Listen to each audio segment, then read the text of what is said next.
Welcome friends. সমস্ত সরকারি কর্মচারী, শিক্ষক শিক্ষিকাগণ, চলমান ডিএ মামলা শুনানি শেষ হয়েছে। শুনানি আর হবে না। সুপ্রিম কোর্ট রায়দান রিজার্ভ রেখেছে। রায় কবে দেবে এই প্রসঙ্গে সংগ্রামী যৌথ মঞ্চ সাংবাদিক সম্মেলন করেছে, প্রেস কনফারেন্স করেছে। তারা ডিটেলসে এই বিষয়ে বক্তব্য রেখেছে।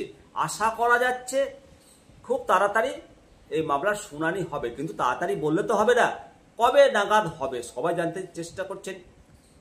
সুপ্রিম কোর্ট বলেছে যে সরকারকে 2 সপ্তাহের মধ্যে তাদের বক্তব্য লিখিত আকারে জমা দিতে হবে এবং পরবর্তীতে 7 দিনের মধ্যে কর্মচারী পক্ষকে তার প্রত্যুত্তর জমা দিতে হবে। মোট 3 সপ্তাহ সময় লাগবে।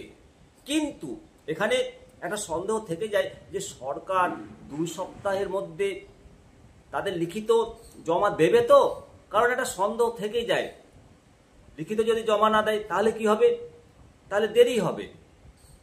এমনিতেই তো এই মামলাটাকে পেছানো যতটা পেছানো যায় আর কি, এটা তো আমরা দেখতেই পেয়েছি। তো এই যে রায় রিজার্ভ রেখেছে এবং 2 সপ্তাহের মধ্যে লিখিত জমা দেওয়ার জন্য বলেছে, নির্দেশ দিয়েছে, এখন কি হয় সেটা দেখতে হবে। তবে রায় যখনই হোক না কেন অন্তত 3 সপ্তাহ এখন চুপচাপ থাকতে হবে, কারণ সামনে দুর্গাপূজা। আদালত 8ই অক্টোবর আবার খুলবে। আদালত মানে দুর্গাপূজাতে ছুটি কম থাকে, সুতরাং আশা করা যাচ্ছে যে দীপাবলির পর বা ভাইফোঁটার পর রায়টা ঘোষণা হতে পারে, যদি সরকার ঠিকঠাক ওই 2 সপ্তাহের মধ্যে তাদের লিখিত বক্তব্য জমা দেয়। সংগ্রামী যৌথ মঞ্চ এই মামলায় 6 মাস আগে মাত্র 6 মাস আগে যোগদান করেছিল। তারা যোগদান করেছিল মূলত 2টো উদ্দেশ্যে, যে এই মামলা দ্রুত নিষ্পত্তি এবং আইনি লড়াইটাকে শক্তিশালী করতে। তারা দুটোতেই সাকসেস, কারণ সংগ্রামী যৌথ মঞ্চ এই মামলা দ্রুত নিষ্পত্তি করেছে, এটা স্বীকার করতে হবে। তারা উচ্চমানের আইনজীবীও নিয়োগ করেছে। মঞ্চের পক্ষ থেকে রাজ্যের সমস্ত কর্মচারী এবং শিক্ষকগণকে তারা ধন্যবাদ জানিয়েছে। এছাড়াও 3টে সংগঠন প্রথম থেকে যারা এই মামলাটা লড়াই করছেন তাদের প্রতিও তারা কৃতজ্ঞতা প্রকাশ করেছেন। আইনজীবী বিকাশ রঞ্জন ভট্টাচার্য, উনি বিনামূল্যে এই স্যাট থেকে হাইকোর্ট, সুপ্রিম কোর্ট পর্যন্ত মামলাটা লড়েছে। নিঃসন্দেহে এটা বিশাল ত্যাগ এবং বিশাল একটা ব্যাপার যে বিনা ফিজে এত বড় একটা মামলা লড়লেন। এটা সত্যি মন থেকে কর্মচারী সংগঠনকে না বাসলে এটা সম্ভব নয়। তাই জন্য ওনাকেও আমরা ধন্যবাদ জানাই নিত্যা দর্শন চ্যানেলের পক্ষ থেকে। এছাড়াও রাজ্যের বিরোধী দলনেতাকেও ধন্যবাদ জানানো হয়।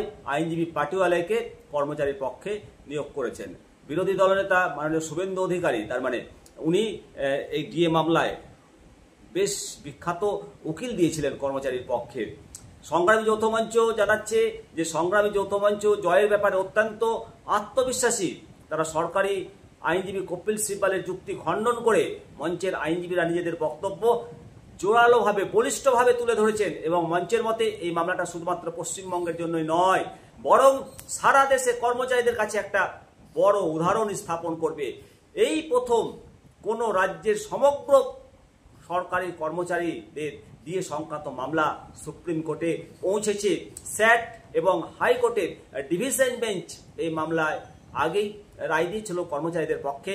সুপ্রিম কোর্টও মানে এই জয়ের ধারা অব্যাহত থাকবে বলে মনে করছে সংগ্রামী যৌথ মঞ্চ সহ সমস্ত সরকারি কর্মচারী, শিক্ষক শিক্ষিকাগণ। হবে জয়, দৃঢ়প্রত্যয়।